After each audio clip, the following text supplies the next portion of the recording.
तो hello guys आम आसी नुआ एक ब्लॉग रे तो आम आज आज पांडव बखरा आम अलरेडी आम पांडव बखरा चढ़ी सारूँ तो आम ए ओह्लौचु पांडव बखरा देखो आम आसलु 5-6 जन तो किसी लोग उठी पारे आम फैमिली लोग तो सी रहीगले तले अच्छा आम ए ओह्लैकी ए तौक जाऊँ चढ़ला बेले तो वीडियो वीडियो कर ना मन पड़ानी तो करूँ कौन देखो आम यही टाइप पूरा ऊपर को आम पलि आसलु पूरा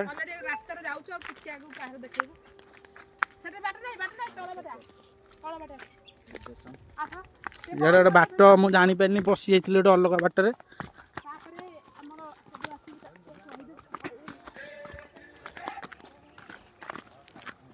हेलो देखो आम के जाऊँ चल चली आम आसला बेले बहुत दूर दूरांत रास्तार आम आसलु बहुत पहाड़ पहाड़ चढ़ी आसलु पूरा हालिया होइतिलु तले लोक मैंने कहले पानी नियो आम आइलु नहीं किंतु जो आम पहाड़ जो आम चढ़ी गलु बोपा माँ कहनी कहनी पूरा माने पानी निहाती दरकार आपण मैंने जिते आसिए पानी गोटे बोतल 2 बोतल खंडे नहीं कि आसिए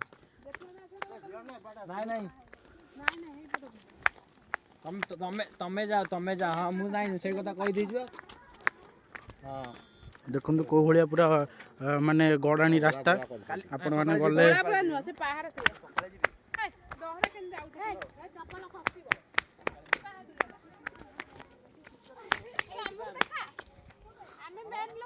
देखो मु कौ भाया पहाड़ पूरा ओह्लैकी आइली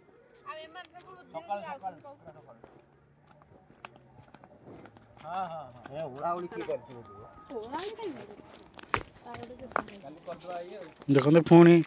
आरंभ हो गला बोल झुंटी पइली पुणी आरंभ हो गला जंगल रास्ता तो देखु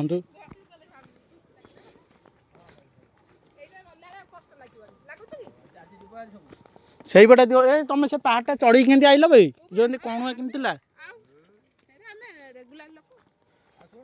एते मिछ भगवान भगवान के मैंने केमती कौन आसिले मुझे कथा पचार कहते आम रेगुलार लोक जमी से इे आसे सका देखुन आपको गोटे पचारि केमी आसिलु सेमती पहाड़ चढ़ी कहे आम रेगुलार लोक जमी पहाड़ उपर से झाड़ा आसुव सका जमी माने से ढाल धरिकी सका झाड़ा आसुव ये पहाड़ उपर को देखो कौ भाया पूरा आम के ऊपर को आम आसी जाइचु ब्लोर हो जाऊँ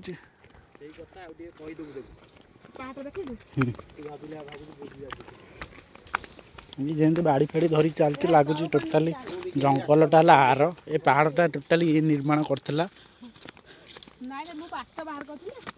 बाट बाहर करथिलु लोक भाया कथा कहूँ टोटाली झाड़ा आसी आसिक रास्ता सब तैयारी करछि जहाँ मानला तो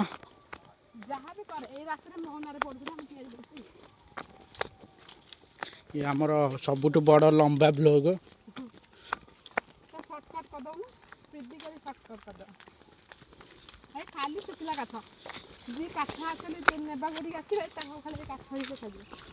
केते बाट चलिए पड़ो आगे गोटे बड़ पत्थर आम आपण मानक देखु चल देखिए केमती बड़ पत्थर ये पूरा फर्चा रास्ता देखो झाड़ा भाड़ा जी बहुत सुविधा ना खाली पानी ना झरना टी भाइराल मैंने जिते मामूटी आस देखो आम गाड़ी पूरा ए से आम थोचु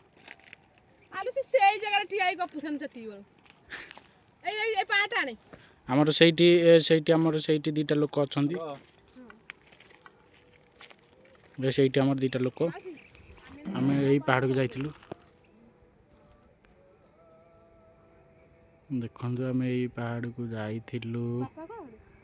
देखु आम यही पहाड़ को जाइलु पूरा देखिले केते ऊपर आम अच्छु अलरेडी सेटला पानी टांकी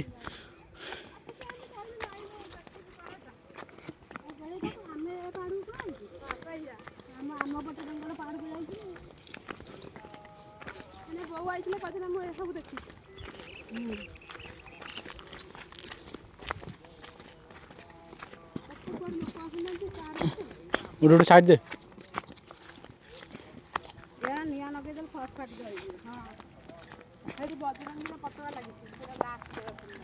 ଆଗରେ ବଜରଙ୍ଗୀ ବାଲିଙ୍କର ପତାକା ଲାଗିଛି। ତ ଆମେ ସେଇଟା ପୁରା ଲାଷ୍ଟ ପାହାଡ଼ର।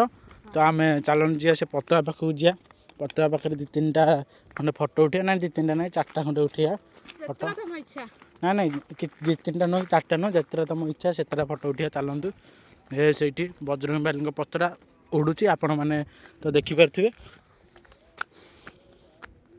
ଏଇଟା ହେଲା ପାହାଡ଼ର ଲାଷ୍ଟ।